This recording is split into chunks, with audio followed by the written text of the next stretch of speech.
Good morning and welcome to episode 90 of Talking to Artists. So it's been a super busy week. If anybody's been following my Instagram following, you know that we've been doing our Pirate Squared show. So we have another second opening today. That's Thursday in Toronto. Since we had, I couldn't believe it, snow on Friday. So a bunch of people who said they were going to come couldn't make it. So we're doing it again.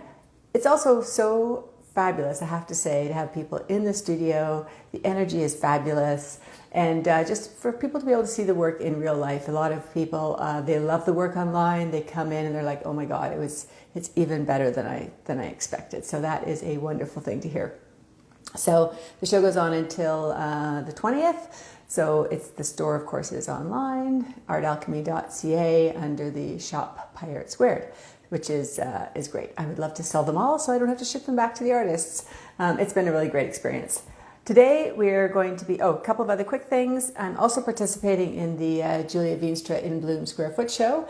So I will start to post some of the pieces I've done on that. It's been, Pirate Squared has taken a little bit more of my time than I should have allowed it probably. But I'm really excited about the pieces there. I don't typically paint flowers, although it's kind of abstracted landscape. So I've tried to make them a little bit more floral to follow the In Bloom theme, and I'm really happy with them, so I hope you will be too. The other thing is I've got 3 art fairs in April. Craziness, but because of COVID and everything getting pushed and shifted, that's kind of the way it is. So I'm not going to be doing any talking to artists in April. So just to let you know, I have not disappeared. I am continuing to do them because at one point I talked about stopping doing them, but people seem to enjoy them, so I will continue to do them. So today we're going to be talking to Agnes Bellegris. She is a pie artist. You can see her work behind me here. She has sold one of her pieces already, so I'm looking forward to hearing her story as a self-described painter, writer, maker, and horse addict. So who doesn't love all those things? So let me just bring Agnes on and see if she is here. Let's see what's going on. There she is. Of course, having problems with my phone, as always. But looks like Agnes is invited. So now, oh, there she is. Hi. Good morning. Good morning. How are you? I'm very good. How are you? Can you hear me okay? Yeah. Good, good. You see your piece behind me? Yes, I do. Thank you. That's wonderful. Is the connection okay? It's a little bit iffy, but hopefully it'll work. Yeah. So I live in the. I was going to actually. I live. Sorry, you live in. Do you have your Wi-Fi on? Because I find sometimes if you try and do your Wi-Fi and your data, it bounces. I live in the country. I know. Used to do them from the cottage, and so I found that if I don't think had my phone on Wi-Fi, it would try and flip back and forth. Oh, we might be losing her. Let me. I'm so sorry. I live in the country, so it's a little tricky. That's okay. Are you trying to use Wi-Fi? Are we back now? I just got off the Wi-Fi because I live in the country, and so It's a little tricky. Sometimes it all depends where I stand in my house as well, unfortunately. So we might get a little tour of my house too. Well, you're good now. Stay there. Am I good now? Okay, I won't move then. I won't move. I'm so sorry. Awesome.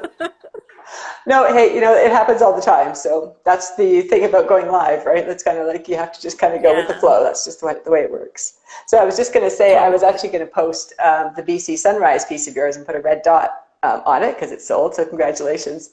But I have to tell you, the woman who came and picked it up, she picked it up for her daughter, and she was just so excited by kind of the impressionistic kind of quality of it, and that sort of the pink in it just totally sold her. So that's wonderful. I'm so happy. That actually it made my day. But the interesting thing about all the pieces was when I was working on them, I would lay them out, and whoever would walk through the house, whether it was a friend of one of my kids or my family members, I'd say, which one's your favorite? Which one's your favorite? And everybody had a different favorite for different reasons. And so actually that I was thrilled about that, because that means each piece spoke to people in a very different way. Oh, absolutely. I think that's one of the really cool things for me, actually, also about unpacking. Sorry, I'm just taking my shoes off because it's very loud in here. I'm at the studio. I don't normally do it here. I think one of the cool things for me about unpacking it too is, you know, I saw, of course, the photographs and you could kind of see what it looked like there. But then to actually see them in real life, they're very different. The energy is really different. That's right, because And you can just, see the movement. yeah, and just it's really been, this is, you know, this is the first time really Art Alchemy has been kind of open to the public in almost 2 years. So it's been just so fabulous to have people come through the studio space and just to watch them just beeline towards one piece or another. And it's always really different. And it's a reminder too of, I think as artists are starting out and sometimes they get depressed if they don't sell, but it's just like, no, you just haven't found your people yet. There's someone out there who loves everything. So they're coming. And I would say, starting out in that sense, because I've been painting for years and years and years. But I want to say maybe about 3 years ago, when my pieces actually started selling and people were like, Agnes, I want that. How much is it?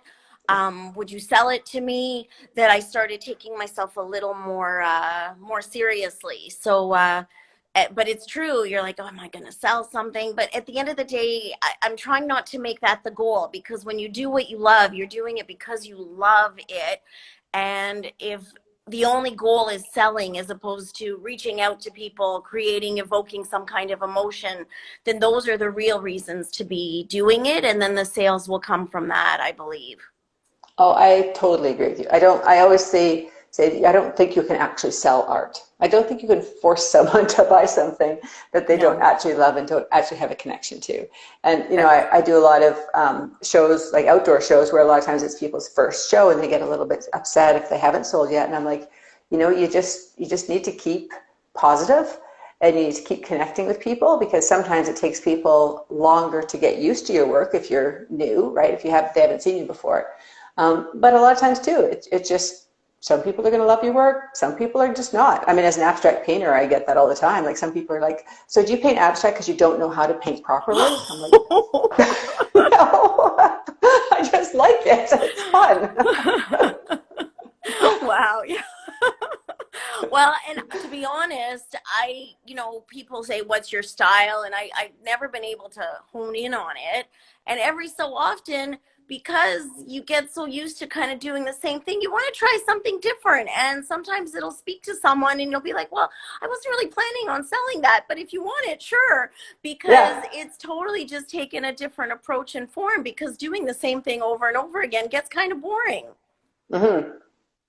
Yeah, it's interesting. Someone recently said to me, which I had never thought of myself this way. She said, you're a process painter. And at first I'm like, oh, I think I'm kind of offended. It sounds like it's not very creative. But what she really meant was that I get the enjoyment and the creativity in the actual process of doing it. That's which right. is totally true. Like, I find it's very much the sort of subconscious and the kind of the placing of the petals and once it's done, I don't have a need to hold on to it, because I'm kind of like, the catharsis and the energy and the joy that's gone through it is done and finished now, you know? Yeah. Well, sometimes I have to say I'm the opposite. I hang on to them for a little while until I'm done with them, because I've put so much in it. I'm like, this needs to be on my wall now. I really need to enjoy this one for a little bit. And then, okay, now I'm ready to let go of it. Yeah. I have a few. I tend to keep the ones that are pivotal pieces. So I have the very first abstract piece I did, and I have other ones that are kind of like, you know, when I experimented, and then that actually ended up leading to a new collection or something that was kind of a very different direction, because I think that's sort of an interesting kind of history to have. Right. Of course. Yeah. And it takes you through the process of it, where you started and where you are as well. Yeah. I just did a post for basically for the Riverdale Art Walk in the Square. There are two outdoor shows that I love. And I really do feel like those shows launched my career. So I have a really personal connection to them. And so I kind of pulled up all these images of kind of my memories of 2009. I've done the show every year until, of course, COVID. And so it was really interesting to kind of actually look back at the work that you were selling. And I remember being so proud to have it in my booth. And now I look at it and I think, oh, it's just not that sophisticated. You know, like you grow. Like, I'm better now. I'm better now. Some of it's better, some of it's different. There are other pieces I looked at and I thought, yeah, that's actually kind of a really interesting piece. And I feel like I might want to go back and revisit some of those colors or some of that energy or some of that style. So it was kind of an interesting exercise. I don't usually look back. I'm kind of a forward person. So it's a good exercise for me to remember to look back. Absolutely. Absolutely. I would agree. Yeah. Yeah. So you're a painter, writer, maker, horse lover, author, do school visits. Sounds like a little bit of everything. A little bit of everything. I would say right now, the writing, I don't know what happened with COVID. I had this thing where I would sit every day and write a poem a day just to get myself moving and thinking, not because it was any good, because it would really keep the creative juices flowing. And everybody says, for every one good thing you write, you got to go through 20 terrible things, right? It's just like painting. It's just like art. Not everything has to be good. Not everything has to be publishable, but you got to go through the process. And so I would say since COVID, the writer's block has hit hard. Like we're not living to express, to feel. We're not out there. And so I'm hoping things might change a little bit this spring, moving into summer. But that's where painting has really, really saved me, I would say, because it helps me express in a different way. Yeah. Well, and maybe you're putting a bit too much pressure on yourself to write too. Maybe there's too much pressure. Sometimes it's kind of like, I don't know, like I know sometimes you have a deadline and you've got to work towards a deadline, but sometimes that really works against you because your brain gets all clogged and I don't know, just doesn't come out. I'm not a very good writer, so I can't talk to the writing part of it. I can just talk to the art part of it. A little bit of a deadline works, too much of a deadline doesn't. Well, and when you get enough rejection, sometimes you're like, okay, I don't know if I should keep doing this. Just stop. Just focus on your painting. But it's not even that. It's more so just haven't really been experiencing too much, right, for the last couple of years, I would say. And sometimes we really need to draw in on those experiences. And then the other thing about writing is sometimes you got to draw in on the negative and the deep, dark things that surround you. And there's just been so much of it that I don't know that that's where I really want to go right now. So I would say that that's another reason why I've sort of slowed down on my writing stuff and have focused on my painting, because it puts me in a much more positive mindset. Mm-hmm. Well, I'm sure it's probably a bit cyclical, and you'll find that you'll start to do stuff, and all of a sudden, like I even find coming back to the city, working in Toronto, having my gallery, my studio here versus being in the country, which I loved. It's just, there's so much more for the brain to absorb, and your brain just starts to kind of at a much faster pace than it was 100% at the cottage. I would say I live in the country, and then I go to the cottage, which is also country, and so I haven't really been able, and I grew up in Toronto. I love the city. There hasn't been that much opportunity to delve in and walk through galleries and go into shops and really experience that energy that brings out a different part of your brain and creativity as well. Mm-hmm. Soon. Yeah, for sure. It's coming. Yep. It's coming. I think we're getting there. I know. It feels very optimistic. All the shows look like they're going to happen in person. Looks like they're going to be full capacity. So it's pretty exciting. Yeah, it is exciting. Sure. Yeah, I'm excited too. I actually, I would say in January, maybe end of December, early January, I applied to your show and the Square Foot show at the exact same time, and was accepted into both. Congratulations. Almost at the exact same time. And so I would say this is the most I have churned out in a 6-week period that I ever have. And I did all my Square Foot show paintings early. They're already completed because I was worried that I wouldn't be able to churn them out, or that I wouldn't be happy with them, right? Because if you're not happy with something, you're not going to present it.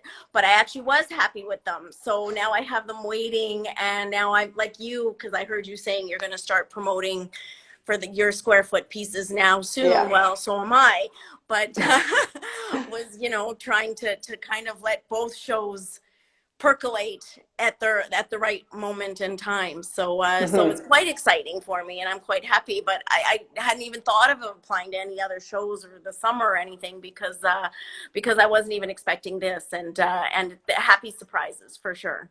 Well, maybe this is a sign. So I can just I can just plug the river. Right, so the Riverdale Art Walk is the third week of June, and Art Walk in the Square, which is the shops at Don Mills, is the third week of September. Wonderful. I love Shops Don Mills, and Yeah. I was at that show earlier on, of course, before all the closures and everything. And my sister-in-law had actually said to me, "You need to apply to this show. It's wonderful." And I never did it. And Well, now's your next time. year, now, yeah, next year, exactly. Well, it's actually, there's applications are still open until Sunday or Monday, I think. Can't remember this week. Yeah. Oh, thanks. No pressure. I'm sorry. People accuse me of being a bit of an art pusher because I'm like, I think you should do it. You've obviously been accepted. It's time to go. Stop You know wasting what? time. I will look into it. I didn't know that, so I will look into it. That's great. And that's not until September anyway, so lots of time. That's right. Yeah, you got lots of time to think about it. And, there's a lot of support around those shows too, like in terms of if you haven't done an outdoor show before, which I always think is pretty No, awesome. I haven't. Yeah, so I will look into it. Thank you for mentioning it to me. Great talk. Great talk. Sorry. Yeah, no, this is supposed to be about you. Sorry about that. No, it's good. It is about me and career building.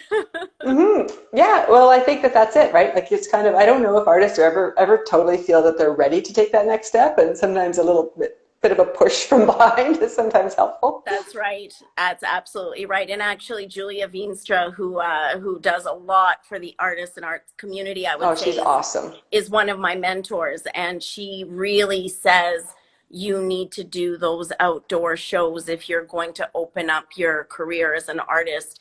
And that's one area that I haven't quite delved into yet. Probably fear is a big one, commitment. But since you've mentioned it as well, maybe now it's a sign. Well, I think it can be. I think the first one you do actually ups is totally daunting, no matter what level you're at, because you're not only dealing with your tent and your pricing and your hanging and the people and the weather and everything like that. I mean, it's a scary thought. I do think that it's what allows people to see your work in real life, and I think as we start to have more in-person shows, people are going to prefer to buy from those art shows and art fairs. And I think it's also because people love to meet the artists, and digitally has kind of separated that, Completely separated the personal element from it entirely. And really, there is something about seeing a lot of paintings, especially the ones where they use a lot of texture and layers. Mm-hmm. You can't see that online visually. No, you can't. And it's been interesting. I had a number of people when I did the live Pirate Square show text me afterwards, go, "Oh my gosh, I didn't realize that was collage. I didn't realize there was so much detail. I didn't realize there was texture." So I think that's really important. So I'm just going to throw that out for anybody listening who is intimidated or scared to do an outdoor show. Sign up and I will walk you through it. I'll hold your hand. There's a huge amount of support with the Artist Network that will make sure that by the time you feel there, you're just totally confident and rocking it. See, I that's can what guarantee that. That's wonderful. So anyway, so I just want to talk more about you because I love the idea of kind of your picture book. I was looking at your picture book and it's just lovely. And the fact that you do school trips and school visits and stuff, which is kind of neat. So how did that start? So many years ago, back in, I want to say 2005, I had started an online toy store. And with that online toy store, and educational toys, I also wanted to really be a strong proponent of literacy and early learning because it's so important for so many reasons. And one of the things I would do when people purchased over a certain amount, they would get a free picture book from me. And at one point, I had teamed up with a charity called Adam's Dream Fund, who helped support, and I don't know if it's still around. The charity is still around. I don't know if the program is still around. They supported the therapeutic clown program at Sick Kids Hospital. Oh, yeah. And so proceeds from the sale of a book that I had written and illustrated by students at Unionville High School all went to support the therapeutic clown program. And then down the road, eventually, as I got more confident with my art, I decided that I would delve into trying to write and illustrate my own children's book. And so I took my love of animals and my love of writing and my love of painting, and I thought, well, what's the one thing I know that I can pull off on my own? And it was animals, because I'm not an illustrator, I'm a painter. There's a big difference. So I had to stay within that scope and realm if it was going to if I could pull it off. And so that's how that book came about. But the author talks at the schools were more to promote the other books that I had done. And then eventually when we moved to Calgary in 2009, before all the government cutbacks and what have you, I was doing quite a bit of author talks, both at schools and at local libraries as well, which was wonderful. Unfortunately, since I've moved back to Ontario from Calgary with so many cutbacks at schools, I really haven't been able to go into the schools as a guest speaker or author. I think I've had one or two opportunities, and that's about it. And then, of course, COVID. And so now really there's not much, but and I haven't looked into doing the virtual visits. Actually, that's not something that I had pushed so much for. It's not the same as being in the classroom with the kids. Yeah. I think for those kind of things your work, too, lady. I really like your story. Like, they're so cute, right? The kids and being around that energy in the classroom. But that's how it all had come about. Originally was from that, and I love doing it. I like doing more, and I'd love to do more of it, to be honest. But for now, it is what it is, and slowly as things start to progress and open up, and I start and also time, I would say time's another one. I'd love to do another book. I've got one percolating. I've already written the story, and now I just have to kind of do a storyboard and figure out my illustrations, and there's definitely one or two more in me for sure. And so I was thinking this summer that it's something that I would commit to during, cottage time, quiet time, no TV, no internet, we keep it really like just on the down low, and it really helps just get into the creativity and no distractions. Right. Yeah, no, that sounds wonderful. I know Julia Veenstra's written a couple of books too, and they're pretty lovely. They're fun, aren't they? I have it on my to-do list to order one of her books, because a similar formatting as mine. Surprisingly, when I saw them, I'm like, whoa, Julia. Kindred spirits. Yeah. Oh, that's great. I think that's a really neat thing. It's one of those things, I don't know, it sounds like you're a little bit like me. You have all the stuff you have to do and want to do that's current, and then you have your to-do list over there, which is another like 4,000 things that when you get to and when the time is right. Yeah, and you got. Sometimes I really do find letting something percolate for a little while to really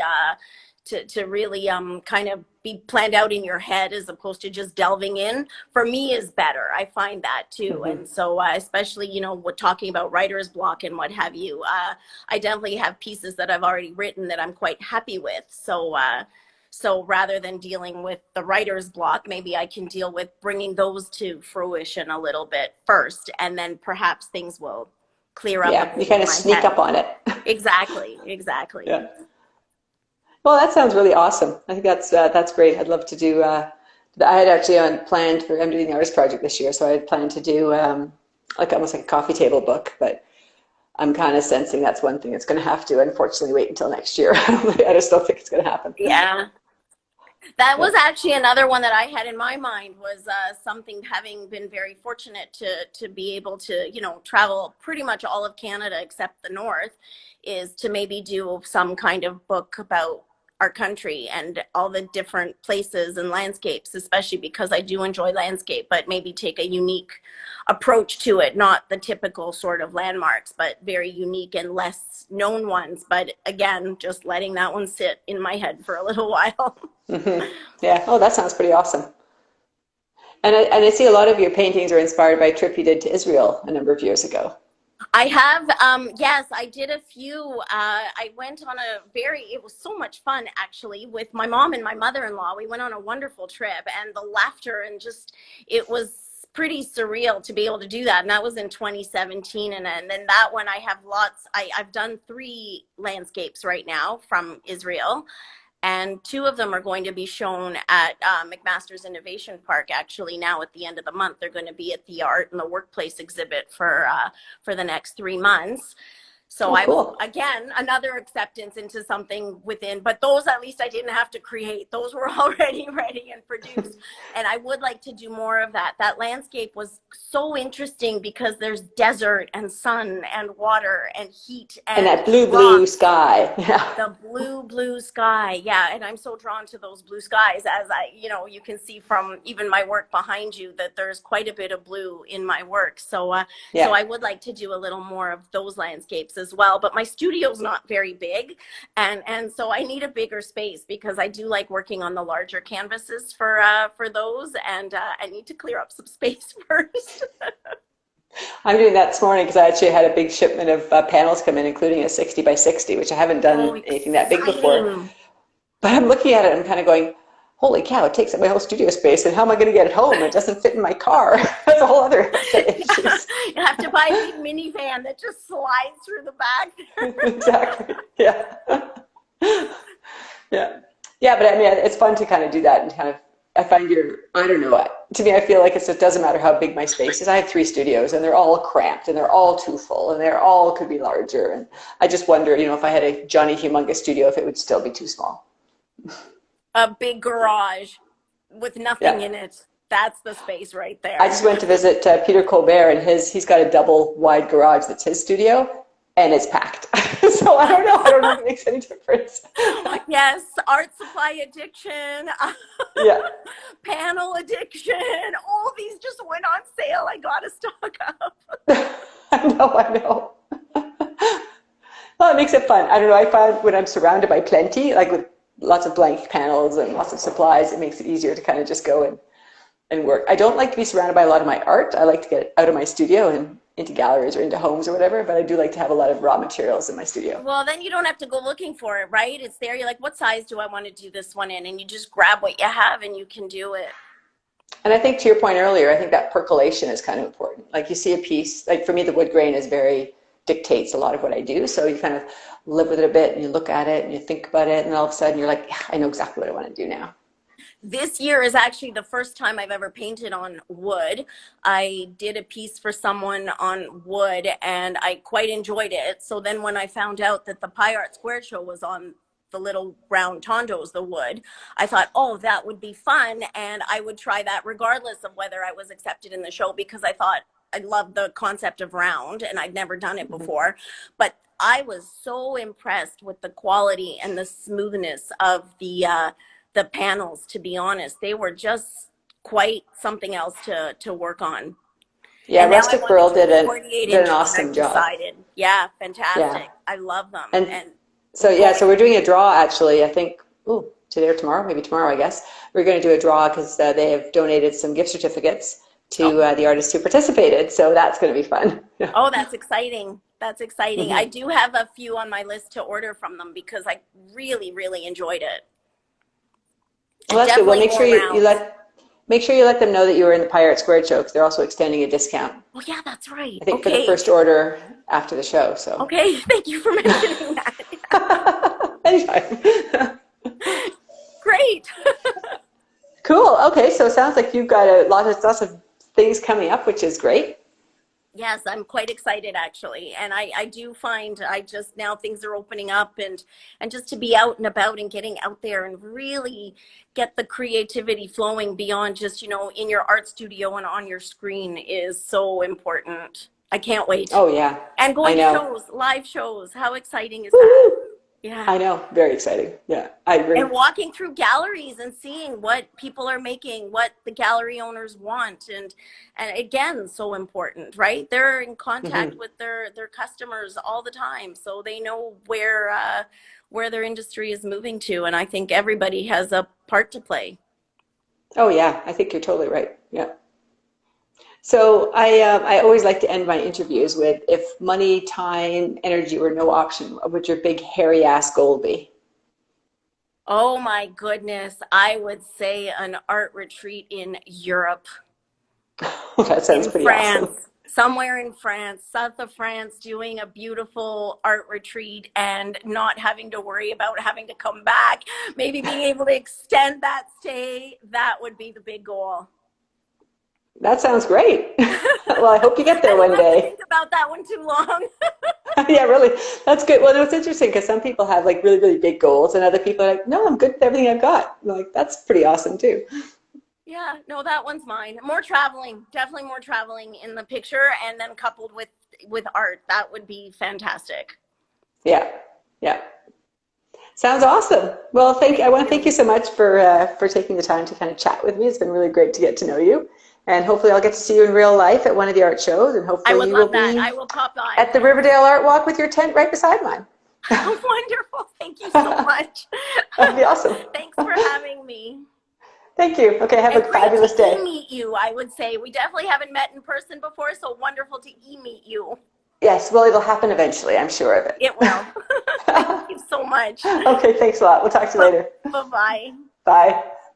And just a reminder that I've got next week, very exciting, I've got an artist who reached out for me from India, Balesh, so she's going to actually talk about her practice. I'm very interested to sort of see, obviously her culture has a huge impact on what she paints and how she paints. And so I'm looking forward to talking to her. After that, we have Miriam Ibrahimi, who is also an abstract painter from Toronto, who does a lot of really beautiful abstracts with very lots of energy and colors and stuff. So looking forward to talking to Miriam.